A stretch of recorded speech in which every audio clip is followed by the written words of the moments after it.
श्री स्वामी समर्थ. आम्ही दोघेही श्री स्वामी समर्थांचे भक्त आहोत. आणि जेव्हा डॉक्टरांनी सांगितलं की जेव्हा तुम्ही सर्जरी कराल त्यावेळेस कदाचित तुमच्या स्वर यंत्रणालाही धोका पोहोचू शकतो.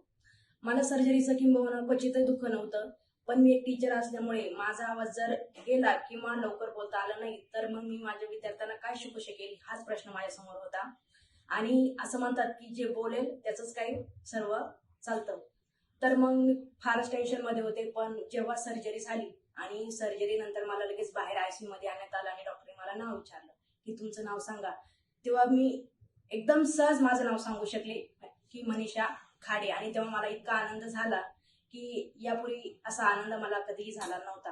त्यामुळे असं म्हणतात की देव असतो आणि आहेच याची प्रचिती मला जेव्हा मी मानवता हॉस्पिटलमध्ये आले आणि तेव्हा मला खरंच नगरकर सर, त्याचबरोबर विका जैन सर आणि पूर्ण मानवता टीम यांच्यात दिसला आणि मी सगळ्यांची खूप खूप आभारी आणि ऋणी आहे.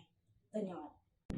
मनीषा कोड़े जो पेशे से एक टीचर हैं, जिनको हर रोज क्लास में लेक्चर्स लेने होते हैं, स्टूडेंट्स को मिलना होता है, रेगुलर पब्लिक कांटेक्ट वाला पेशा है, वो हमारे पास एक थायराइड की गांठ के साथ में आई।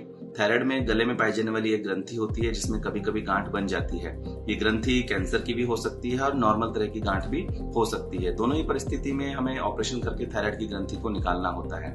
इस सर्जरी में एक कंसर्न पेशेंट का रहता है गले पे स्कार आने का, और दूसरा सर्जरी में आवाज में भी बदलाव आने की भी कुछ संभावनाएं रहती हैं। इसके साथ स्पेशली यंग पेशेंट्स में, पब्लिक कांटेक्ट वाले लोगों में आवाज का कंसर्न और स्कार दोनों ही काफी इम्पोर्टेंट एप्रीहेंसिव टॉप पॉइंट रहता है। उनको काफी उससे चिंता रहती है, जिसके कारण वो इस सर्जरी से बचना चाहते हैं। इन दोनों ही भय के साथ में जब मनीषा जी हमारे पास में आई, डॉक्टर नगरकर को कंसल्ट किया, उन्होंने उनको कन्विंस किया कि अभी आज की नई टेक्निक के साथ में जरूरी नहीं है कि गले पे स्कार बनाया जाए, हम एंडोस्कोपिक तरीके से भी इसकी थायराइड की सर्जरी कर सकते हैं। तो उन्होंने आगे प्रोसेस किया, एडमिट हुई, मैंने उनको एंडोस्कोपिक थायराइड सर्जरी किया। इस सर्जरी में 5 mm के छोटे छोटे से छेद बगल में बनाए जाते हैं और उसी छेद के थ्रू ही पूरी ग्रंथि या गांठ जैसी उसकी रिक्वायरमेंट रहती है उसके हिसाब से उसे निकाला जाता है। एंडोस्कोपिक सर्जरी में व्यू जो दिखाई देता है वो भी नॉर्मल से 5 से 8 गुना बड़ा दिखाई देता है। इस मैग्निफिसेंट व्यू में हमें आवाज की जो नस होती है वो ज्यादा बेटर दिखाई देती है, उसको सेव करना, उसको बचा के रखना ज्यादा अच्छे से संभव हो पाता है।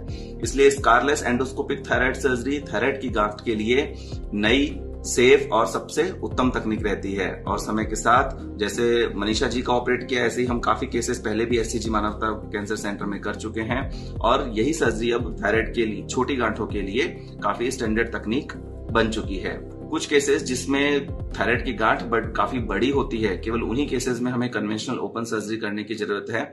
बाकी सभी केसेस में endoscopic thyroid surgery standard of care है, और पेशेंट को ऑप्ट करना चाहिए, खुद से चूज करना चाहिए कि एंडोस्कोपिक थायराइड सर्जरी ही की जाए। धन्यवाद।